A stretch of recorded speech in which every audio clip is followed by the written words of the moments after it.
یہ فارم 47 والے یہ پاکستان کی قیادت کے اہل نہیں ہیں، یہ زبردستی مسلط کیے گئے ہیں اور ہم ان کے خلاف انشاءاللہ ایک بڑی تحریک لے کر چلیں گے انشاءاللہ۔ میں پاکستان کی اسٹیبلشمنٹ سے بھی یہ کہنا چاہتا ہوں کہ یہ بہت ہو گیا ہے کہ اسٹیبلشمنٹ عوام کے سامنے آ کر کھڑی ہو جائے۔ سیاستدان یہ ظلم کرتے ہیں کہ وہ خود یہ سہارے تلاش کرتے ہیں جب وہ اس قابل نہیں ہوتے کہ وہ کامیابی حاصل کر سکیں، جب وہ اس قابل نہیں ہوتے کہ عوام کو فیس کر سکیں، جب ان کا ٹریک ریکارڈ اس طرح کا ہوتا ہے کہ وہ خود استحصالی ٹولہ بنے ہوئے ہوتے ہیں، تو وہ یہ چاہتے ہیں کہ اسٹیبلشمنٹ کا سہارا لے کر ان کی جو ہے وہ کیاری میں پروان چڑھ کے کسی طرح سے کوئی چیز حاصل کر لیں۔ لیکن اسٹیبلشمنٹ اس سے ہماری کوئی لڑائی تو نہیں ہے، فوج ہماری فوج ہے، ہمارے ملک کی فوج ہے، یہ سپاہی ہمارا سپاہی ہے، یہ افسر ہمارا افسر ہے۔ لیکن جب چند لوگ پورے ادارے کو بھی یرغمال بنا لیں، پوری قوم کو بھی یرغمال بنا لیں اور اپنی ذاتی خواہش پر یا اپنے تجزیے پر وہ تجزیہ کرتے ہو کہ اس کے ذریعے سے ملک ٹھیک ہو جائے گا، ارے بھائی آپ کون ہیں تجزیہ کرنے والے؟ آپ کون ہیں؟ آپ کو چاہیے کہ آپ جس کا کام ہے اس کے ذریعے سے کریں۔ تو چند لوگ اگر یہ کام کرتے ہیں تو اس کے نتیجے میں خود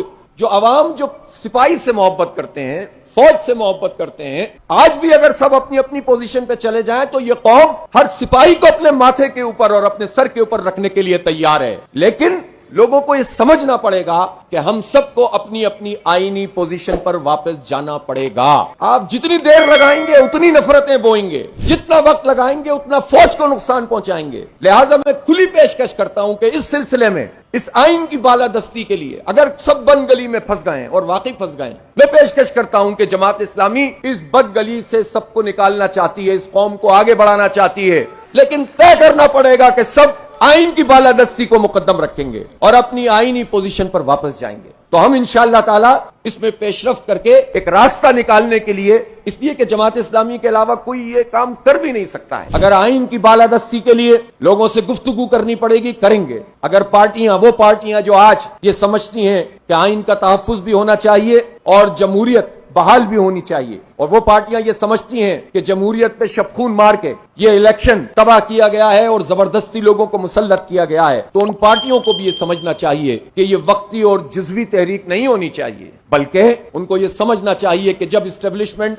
آپ کو سپورٹ فراہم کرے تو آپ اس کے ساتھ جا کر کھڑے ہو جاتے ہیں، اور پھر جب آپ کے خلاف کوئی کام ہوتا ہے تو آپ الگ آ کر کھڑے ہو جاتے ہیں۔ اس طرح نہیں چلے گا۔ جماعت اسلامی کسی سہارے کے ذریعے سے جمہوریت کی اس تحریک کو نہیں چلائے گی۔ غزہ میں ایک بچہ بھی شہید ہوتا ہے تو وہ میرا بچہ ہے، اور کشمیر تو ویسے بھی پاکستان کا حصہ ہے۔ کوئی سازش، کوئی مکمکا، کوئی ڈاکٹرائن اور کوئی بھی ایسی چیز کہ جو کشمیر کا سودا کرنے والی ہوگی کسی صورت میں ہم قبول نہیں کریں گے۔ سب سن لیں اچھی طرح سے کہ کشمیر پر سودے بازی نہیں کرنے دیں گے، بھارت کو خطے کا پولیس مین نہیں بننے دیں گے، یہ امریکی ایجنڈا پورا نہیں ہوگا انشاءاللہ۔ انرجی کرائسس ہے، پوچھنا چاہتا ہوں کہاں ہے Pakistan Iran gas pipeline, کہاں ہے؟ جماعت اسلامی کسی مذہبی گروہ کا نام نہیں ہے، کسی مسلکی گروہ کا نام نہیں ہے، کس کی فرقہ واریت پر یقین رکھنے والے گروہ کا نام نہیں ہے۔ جماعت اسلامی دین پیش کرتی ہے، اور دین ایک نظام کا نام ہے۔ دین ترجیحات طے کرتا ہے۔ دین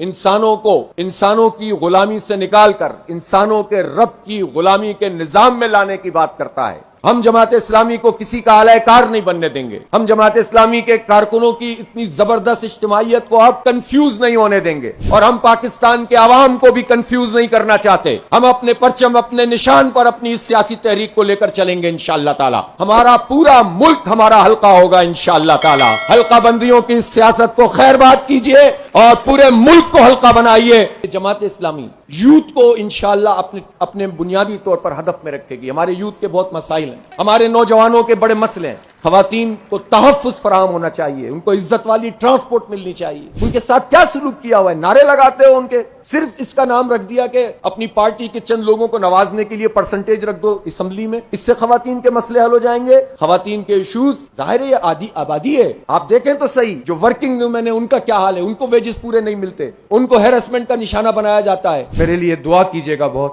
کچھ بھی نہیں ہے، بہت دعا کیجیے گا کہ اللہ تعالیٰ توفیق دے کہ کوئی اس کے راستے میں کوئی خدمت ہو سکے۔